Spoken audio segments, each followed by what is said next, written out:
afternoon, Kinaway members. Welcome to Kinaway TV.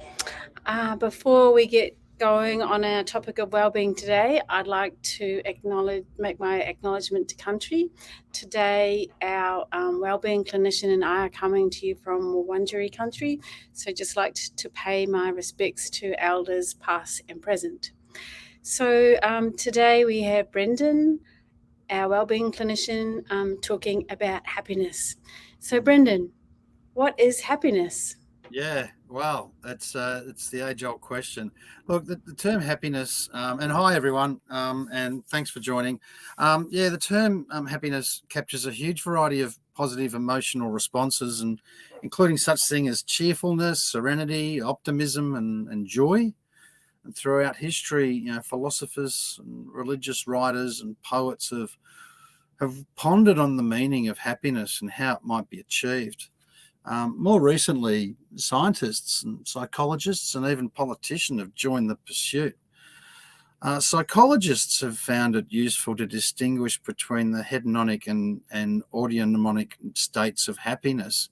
Hedonic state is a transitory state of pleasure, while the eudaimonic state is one associated with ongoing well-being, engagement, and contentment. So the second one, the eudaimonia, is based on Aristotle's notion of the good life. So there's a sociologist who argues that well-being is more than just the absence of persistent negative emotions. His concept of flourishes describes people who have high life satisfaction and or enduring positive mood, plus at least 6 of these following qualities. So you could be contributing to society, you have social integration, wide range of social groups, you're accepting of others, you have self-acceptance, mastery of your own environment, positive relationships with others, autonomy, personal growth, and a purpose in life. So I wanted to look into, with the science of happiness. There's a number of experts, right? There's psychologist who says that positive emotions have a grand purpose in evolution. Positive emotional mindsets widen our range of thoughts and actions, fostering play, exploration, and creativity. We become open to new ideas and new experiences, and these states then help us create lasting personal resources such as social connections and knowledge, and we can draw those resources during trying times.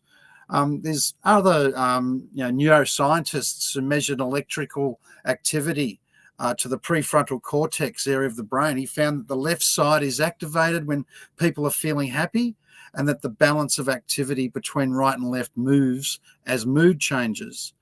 It studied brain activity of Tibetan monks whose meditation training resulted in extremely high activity on the left-hand side.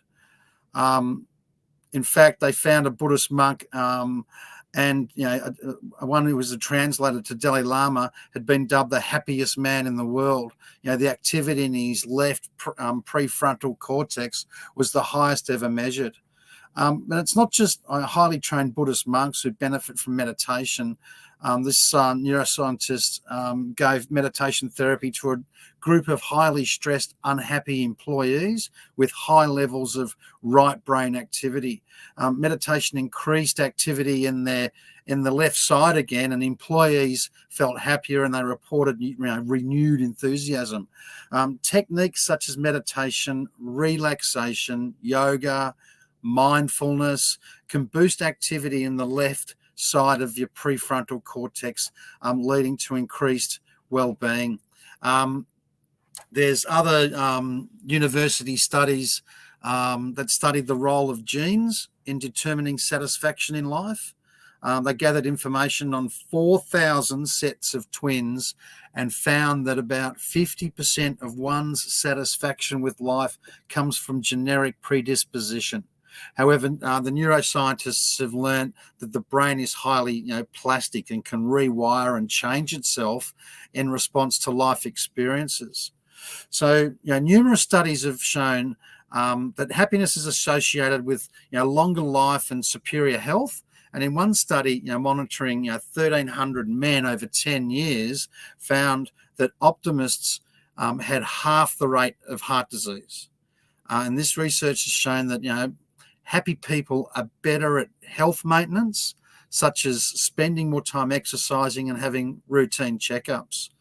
And then finally, there was another study that was studying what makes experiences pleasant or unpleasant. When thinking about happiness, they say that it's important to recognise that life is a long series of moments. In any of those moments, there is a lot going on, and you can stop and ask, what is happening right now? We all have mental, physical, and emotional activity in each of those points of time. However, most of the moments are lost to us forever. We selectively keep memories, and certain moments count more than others. We tend to hold on to beginnings, peak moments, and endings. For example, a parent might remember with great pleasure the day their child scored their first goal or something. They'll have forgotten the early start, the driving back and forth, and the uneventful evening that accompanied the event. So life in the fast lane, time, money, and happiness. Research has shown that there is no significant relationship between how much money a person makes and how happy they are. For example, there was a psychologist in America interviewed members of the Forbes 400, which is the rich list, and found that they were only a tiny bit happier than the rest of the population. They discovered that people for whom money, success, fame, good looks are especially important are less satisfied than those who strive for good relationships with others and develop their talents and are active in social causes. A study also came up with looking at the process called adaptation. They found that we all want something and then attain it. We don't seem to be any better off. They call this the hedonic treadmill. It's like we're walking on a treadmill, but not really getting anywhere because we are adapting to things. They studied, lottery winners and found that, 1 year later, life satisfaction was not significantly greater for the winners. The process of adaptation explains why we are not significantly happier, despite significant increases in the standard of living over the last 50 years.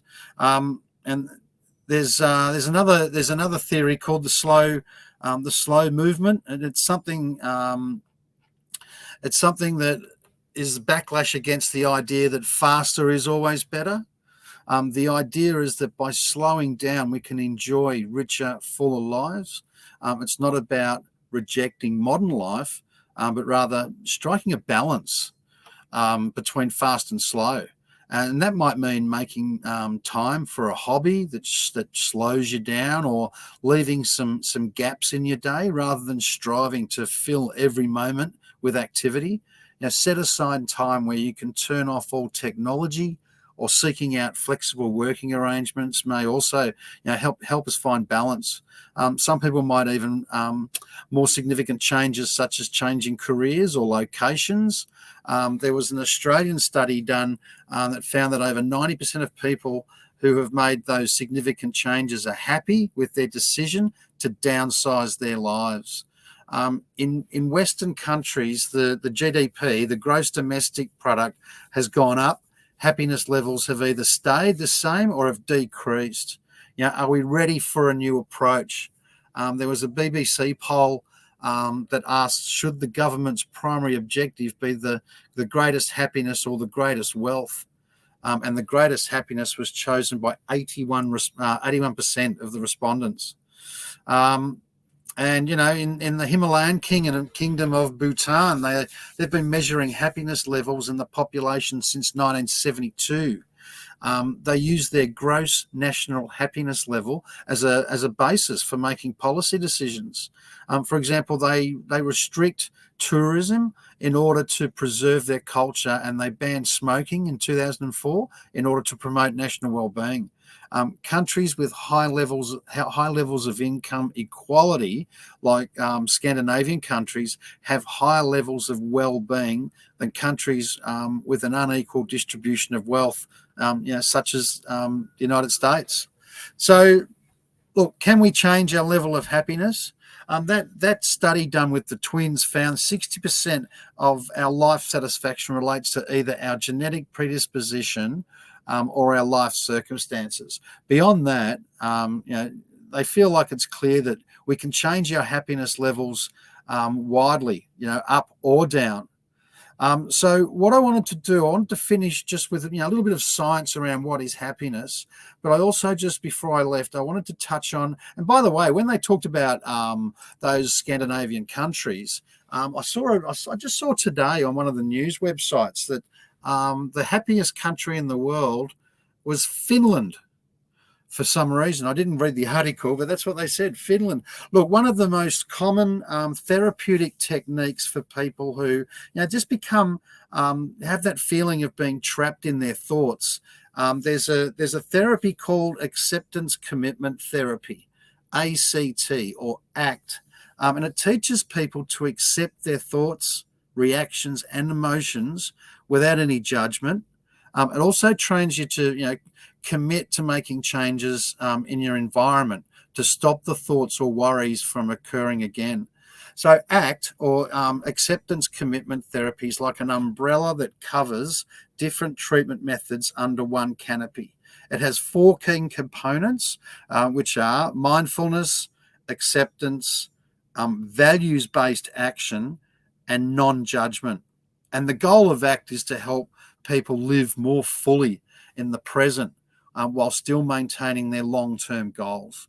It helps clients accept both the reality and their reactions to that reality rather than fighting against it.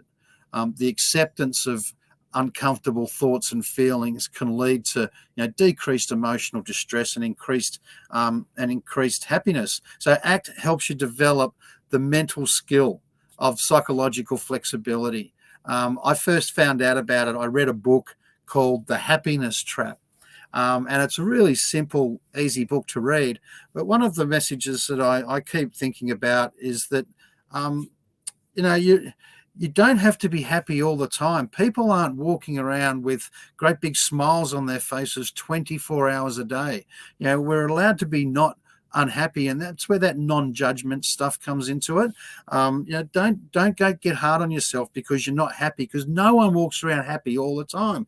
People have stresses and concerns and some serious moments in life, so don't feel like you've got to walk around being happy all the time.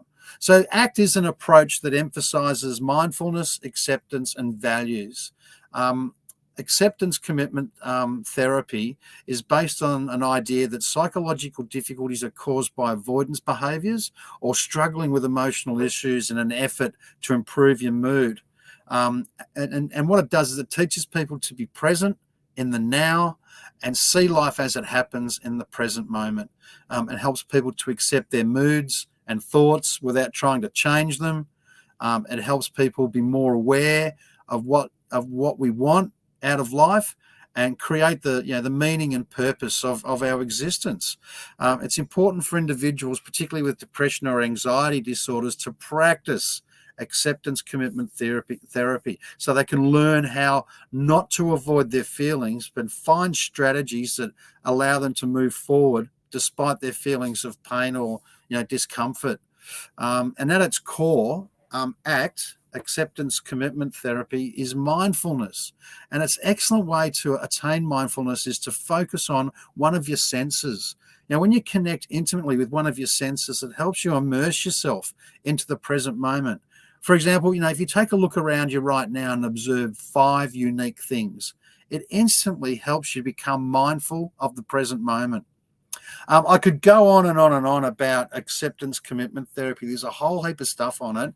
And, if anyone in particular, when I first started talking about it, if you ever feel like you become overcome and the feeling of being trapped in your thoughts, acceptance commitment therapy, ACT, it's something you can read up on.